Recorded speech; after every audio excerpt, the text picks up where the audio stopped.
Hello, everybody. Welcome to the GM Sports Report, your weekly podcast on all things sports, where every play counts. I'm Grant, and I'm here with my co-host Mason as we get ready to cover the latest news, headlines, and upcoming events going on in the sports world. Make sure to like, comment, and subscribe to see all things GM Sports Report. Mason, how are you doing today? I'm doing pretty good, Grant. How are you doing? I'm doing pretty good. We got a lot to dive into. And we got postseason baseball to talk about. We obviously got the NFL to talk about. So, a lot of discussions to be had. So, I'm looking forward to it. And we'll start out this episode like every week, and that is with our hot take. So, Mason, what is your hot take for this week? My hot take is, as much as I don't want to do it, man, Lamar Jackson, the Ravens look rough. They were my Super Bowl prediction. They were my favorites actually, and now they dropped to 1-3, losing 37-20 against Patrick Mahomes and the Kansas City Chiefs. Lamar is now 1-5 in his career against the Chiefs. Only win was in 2021, and Lamar, he went 14 for 20. Off of passing and 147 yards, a touchdown and an interception. Also lost a fumble, bumped into his own lineman trying to do one of his, sporadic plays. And yeah, I mean, Derrick Henry didn't look great. I mean, he did okay. He had 8 rushes for 42 yards, but I mean, nothing. They just couldn't get anything going. And yeah, the Chiefs definitely looked like what they're supposed to look like at least. And now they're up 2-2, and Ravens are 1-3. So yeah, Yeah, and my hot take is also Ravens related. I said Ravens might miss the playoffs now after a 1-3 start to the season. Basically, all the same things you just said. yeah, Terrible performance against the Chiefs when they needed to win that game. Um, Derrick Henry not looking like his normal self. I was saying that last week. Now there's like the whole hmm Lamar Jackson injury thing. I don't think he's injured too bad. I think that was more him just yeah, during that game. But yeah, I also think that there's like a legit cause of concern for the Ravens. One, they're dealing with a lot of injuries right now, and two, it just looks like the effort's not fully there, and that's a problem. So my hot take is also about the Ravens. So yeah, I agree with you. cool. All right, now we're gonna go ahead and slide over to the underdog of the week. So who is your underdog for this week? I have two underdogs, and they're both from the same city, and that is the Miami Marlins, which we'll get into a little later, and Darren Waller. It's just another case of a guy leaving the New York Giants and just automatically, doing much better. He had one touchdown in his, entire career, which I think was just a season with the Giants, and he had two in one night against the Jets on his first, in his debut with the Dolphins. So shout out to him. And yeah. Yeah, I like it. What about the Marlins? You said you're gonna get into that later. Or you just shouting them Yeah, out. we'll get into it. Okay. Yeah, for now. All right. I like it. Obviously, as a Dolphins fan, I was pretty pleasantly surprised by Darren Waller last night, especially that first touchdown catch was pretty crazy with the double coverage Yeah, jump ball that was thrown right to on him. sauce. So Hmm. yeah, I like that pick. My underdog of the week is the Cincinnati Reds. I think that's pretty self-explanatory. Very under the radar team that somehow snuck their way into the playoffs. I don't know how much success they'll have in the playoffs, but I think it's deserved to be shouted out because I don't think not too many people had the Reds in their playoff bracket going Mm-mm. into this season. So I just wanted to shout them out. Yep. All right, now we're going to go ahead and slide over to the NFL. We're going to quickly give a game predictions update for those of you who don't know. Mason and I every week on Instagram and TikTok give our weekly picks for every game in the NFL. Right now, after this week, the records are: I am at a 47-17 record, and Mason, you are at a 45-19 record. Our records for this last week: I went 11-5, Mason went 10-6. I will throw this out there: we both picked the Packers. I both gave us a win there just because of the tie. I make the Okay. rules, so I gave us a win there. So yeah, those Sounds were our records good. for this last week. So 2 game separation, plenty of time to go. Yep. All right. Now also in the NFL, I want to give a quick injury update. Some two very, very big injuries have happened, and they are both to our teams. So this is a brutal segment for both of us. Tyreek Hill and Malik Neighbors are both out for the season. Neighbors was Bro, an what? ACL injury. Tyreek Hill was multiple knee ligaments, including his ACL. So just an absolutely brutal thing to have happen. So Mason, you got any words on that?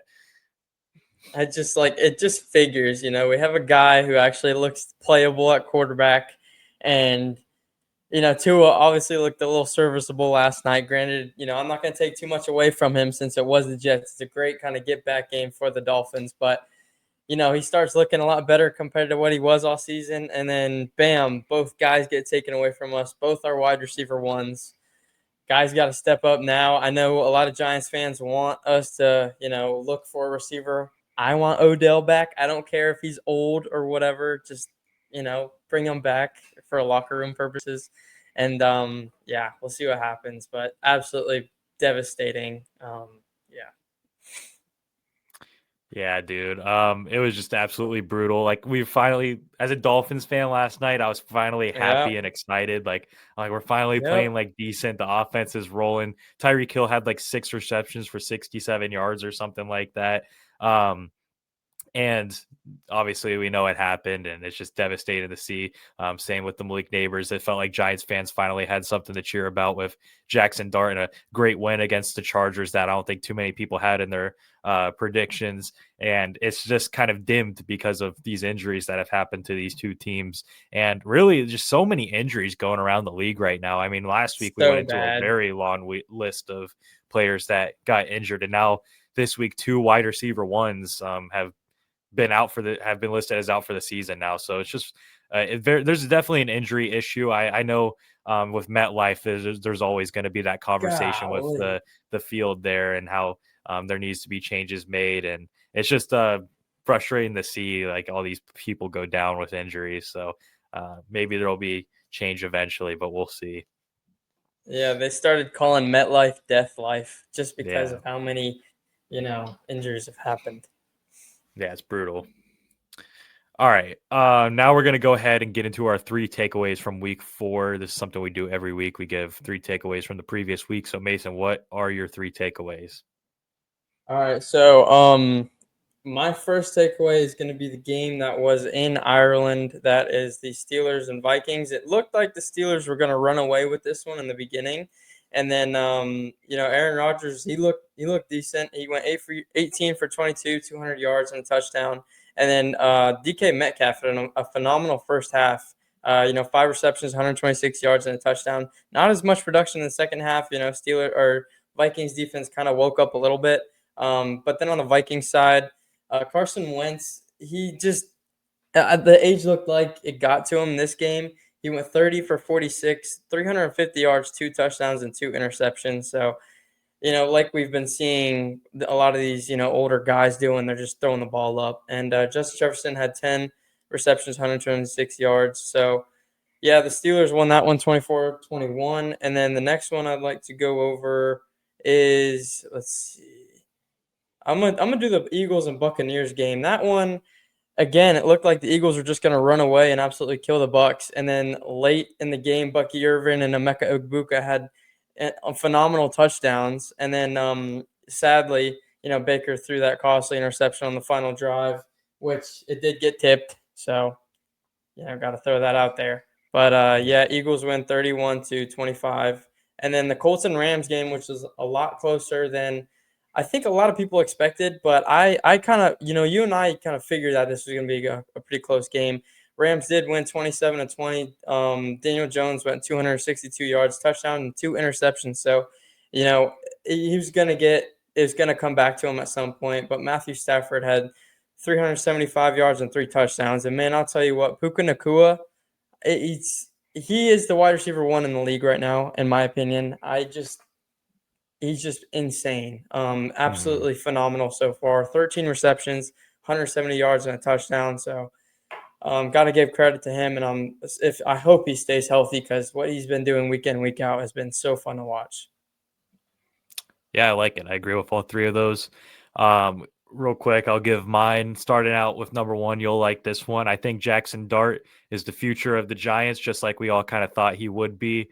Was put up against a tricky test, going against the Chargers, Yeah, who were looking really good going into this last week. And he was able to go out there and get a win. Now, it may have not been the prettiest win out there, but a win is a Nope. win in the NFL, especially when you're going against an Yes. undefeated team. So that was a great sign to see. I'm sure Giants fans are very happy about that. My Mhm. second takeaway is the Packers are starting to look a little overrated after their hot start. Mm, This last yeah. week, they've lost to the Cleveland Browns. Or sorry, 2 weeks ago they lost to the Cleveland Browns, and now they tied with the Dallas Cowboys. But their secondary looked terrible in that game. Oh In my a game where you gosh. didn't have CD Lamb, the Cowboys didn't have CD Lamb. They made George Pickens look like the second coming of Randy Moss, and Turpin looked pretty good in that game. So a lot of questions to be asked about there as And far as the Dak. Packers defense. Yeah, Dak looked very Dak good was in that game. balling. Um, so it's starting to raise some questions on if the Packers were just, you know, kind of had a fluky 2-0 start and they're just kind of a middle of the pack team, or if they're going to actually be contenders like some people thought after the first 2 weeks. So only time will tell, Mhm. but I think it's starting to look a little rough here. And then my third takeaway is that the Steelers have a legit chance to claim the North if the Ravens don't, Yeah. tighten up here soon. Steelers are putting together some good games. Like you said, they are close games, so it's not like they're dominating every team they're playing. But wins are wins, and Aaron Rodgers is looking more and more comfortable each week. I think with DK Metcalf, and everyone thought with Jalen Warren being out this last week that would be a big factor for this game. But Kenneth Gainwell looked fantastic for them, Mhm. stepping in and getting a couple of touchdowns. So Steelers are building something, worth respecting a little bit over there. So that was my third takeaway. Absolutely. All right. Yeah. So that's going to pretty much wrap up the NFL segment. Now we're going to go ahead and slide over to the MLB because we have postseason baseball to talk about. It's finally time. The 162 games have been played by all teams, and it's time to get into the wild card round. And with that being said, we're going to give our predictions for each series, and we're going to be starting with the one that's being played right now at the time of recording, which is Cleveland versus Detroit. Who do you have winning this series? I think despite what Detroit has gone through, I think that they can still win this series. Yeah, I'm I gonna just agree with you there. yeah. Yeah, I think Detroit's gonna handle business. I think they know that they choked in a very bad way with that 15 and a Yeah. half game lead. And, in a wild card, when you need to win only 2 out of 3 games and you have Scooble, you're definitely Yeah. probably going to win the game that Scooble is pitching. They just got to find a way to win another game. And I just think there's a little bit Mhm. more talent on the Tigers end than there is on the Guardians team. I think it will go three Absolutely. games, though. I think it will go 3 games. Mm. Yeah. All right, the second series. This is going to be a fun one. We have the New York Yankees versus the Boston Red Sox, a good old fashioned rivalry. Who do you have winning this series, Yeah. Mason? I think the way that the Yankees ended the season compared to how the Red Sox, I'm just gonna go completely against my logic that I did with Detroit. Um, I think that the Yankees will win this series. Yeah. So hopefully we can ride the hot hand that we ended with, and hopefully Aaron Judge shows up. But I know Giancarlo will. So yeah, I think we'll win.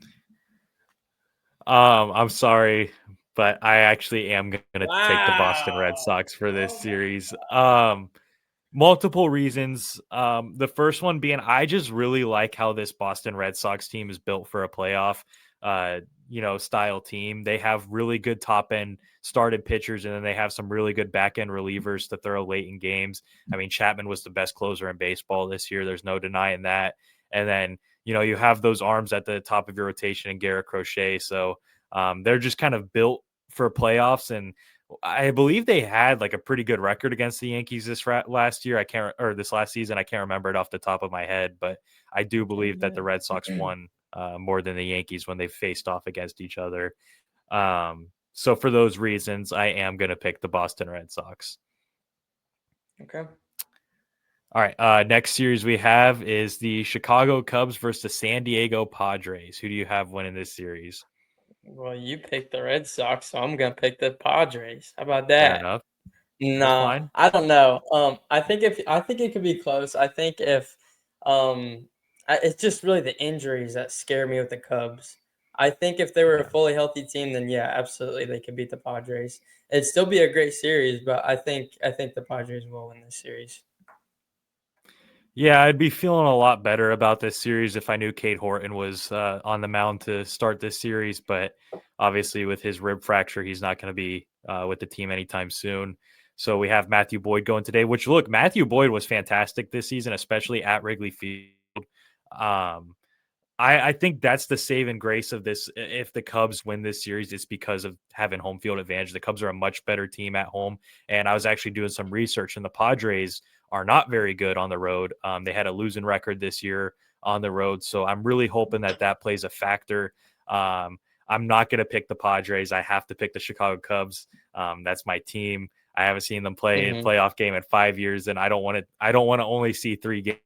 So I have the Cubs winning this series. I really think they can get the job done. Their offense was rolling going into this series. They scored I think around 35 runs in their last 2 series or something crazy like that. So the offense was starting to look like how it looked in the beginning of the season. If that's the case, this team we could be talking about this team making a championship series appearance if this offense is hot. I think that's going to have to be their saving grace with all the pitching injuries that they've suffered. So very excited for the series. I actually will say this isn't just me being biased. I think this might be the most competitive series out of all the wild card series. I think that these two teams are the closest as far as talent with one another. Um, so I'm very interested to see how this plays out and very nervous, but I am going to pick the Chicago Cubs. Mhm. All right. Would you say And that the final. Yankees and Oh, good. Boston would be the second closest? Yeah, yeah, 'Cause I definitely. if you didn't have Chicago, I'd put Yankees and Red Sox as, like, probably the best one, but I can see because I was having a hard time kinda picking which one, but the injuries just kinda led me towards the Padres. Yeah. No, yeah, I think that's fair. I'm sure a lot of people Mhm. are picking the Padres. They have the experience with guys like Machado and Tatis, and they have a Yeah, fantastic yeah. bullpen. But just if the Cubs hit like how they were hit in the last couple series and how they hit in the first half, I can see them being a legit threat in the NL side of the bracket. So we'll see. Yeah. All right. Actually, speaking of the closest series, we're gonna talk about them now. Actually, I was gonna say we're gonna be talking about probably the most lopsided series in the wild card round, and that is the Los Angeles Dodgers versus the Cincinnati Reds, who snuck in there. Mason, who do you have winning this series? What are you talking about, man? Red's gonna handle business. Nah, it's gonna be a landslide. LA's gonna win, and we're gonna probably see them in the World Series again. So, but yeah, Ooh, you have them beating the Phillies this year? I keep forgetting about the Phillies. I don't know how or why. I can't stand them so much. I just blank them from my mind. So We'll probably be getting into that conversation next week. So we will. we'll Yeah. have that discussion next week. Yeah, as I was giving credit to the Reds and made them my underdog of the week, I'm gonna diss them a little bit here. They're like they had a 80 and 78 record or something like that, something around those lines. They don't have a player that's hit 25 home runs on their roster. They don't have a guy that's hit over 270 with a batting average. So it's a very mediocre team that made the playoffs, and they're just happening to go against the reigning World Series champions. So I don't think that's really a recipe for success for the Reds. So I think Reds fans, just be happy you made it in and you knocked out a team like the Mets, but I wouldn't have win in a series in your expectations. And that's No. going to kind of segue over to our next point, actually, with Cincinnati knocking out the Mets. Mhm. There was two pretty big disappointments in each league. The first one being Tigers choking a 15.5 game division lead to the Cleveland Guardians, and the second one being the Mets missing the playoffs. Now, I think this is cause for a discussion here. What do you think is the bigger disappointment? The Tigers choking that lead or the Mets not making the playoffs at all? So you see, I was thinking about this on the way here. Just throughout the plane ride and stuff. I was thinking like, oh yeah, it's clearly gonna be, the Tigers dropping the 15 and a half. But then you think about it, the Mets were the hottest team in baseball for probably about 2 months.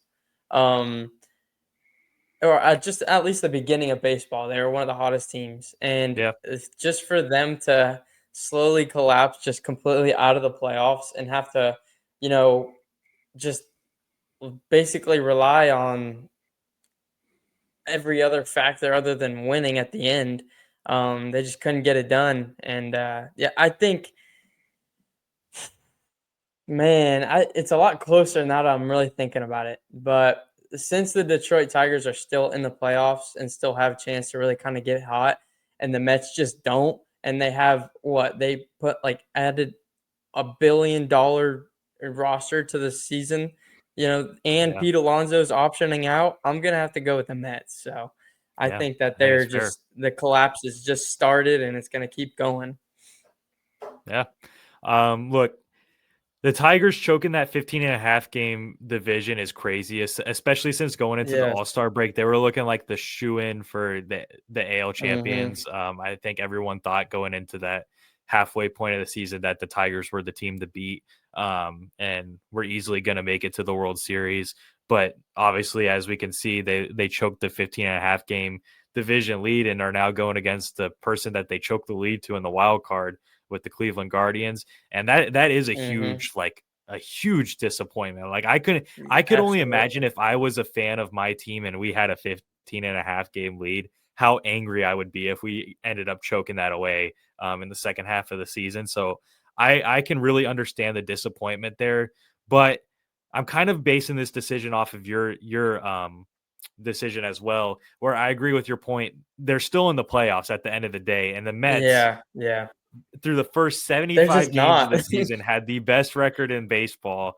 Everyone was talking about him. Juan Soto, Francisco Lindor, Pete Alonso.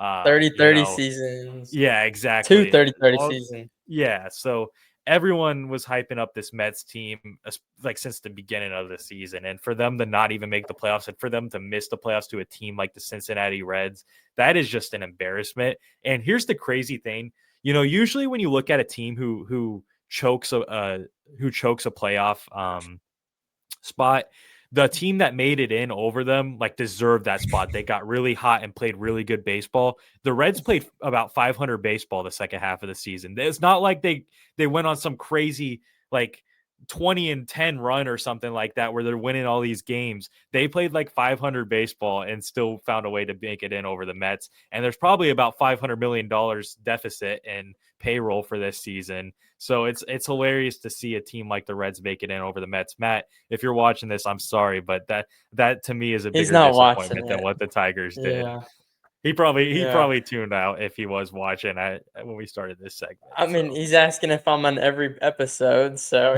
there's but one thing I would uh like to add to is that, like, the Tigers had no pressure on them whatsoever, throughout the season. And then, like, the Mets, they kind of did, they were with the Phillies the whole way. And clearly, Phillies probably one of, if not the best team in the league. So they always kind of had that there, but they were crumbling from the inside out. It wasn't like that. It took the Phillies to, you know, end their season or end their hopes of whatever. It was simply them, to where it's kind of the same exact thing for the Tigers. They just got lucky enough to somehow stay in it because they were close to getting eliminated from the playoffs as well. So it mhm. just luckily went in their favor. And yeah, now that'll be probably the talk of the offseason on what's going to happen with not only Pete Alonso but the whole Mets team. So Yeah, yeah. it'll be very interesting. They got a lot of question marks to get answered Mhm. by the time next season starts. All right, so that's going to wrap up the MLB segment now. Real quickly, we're just going to slide into some college football talk and give some takeaways that we have. Mason, I'll let you go ahead and begin with that. I know you were at the Penn State Oregon game, which was a pretty crazy game by the looks of it. So I'll let you go Yeah, it ahead and was. begin. Yeah, so going into halftime, the score was 3-3, and I will say that was some of the most like stagnant football I think I've seen in a very long time. And Drew Aller, man, he needs to hang up the cleats. He just did not have some very good decisions at all. It came down to like the third and fourth quarter to where he didn't even trust his own arm. He just started kind of pulled it and just started running. And there weren't any crazy, stats or numbers apart from Dante Moore, the Oregon quarterback, who is now, from the looks of it, leading the Heisman race. So that is very interesting to see where He passed for 248 yards and 3 touchdowns. Granted, he was kind of throwing check downs the whole time, which I kind of pointed out, but he's taking what the defense was giving him. I was expecting a lot more from the Penn State defense, and they just weren't able to get it going. So they lost. Penn State lost 30-24 in overtime. Drew Aller threw a pick to seal the game.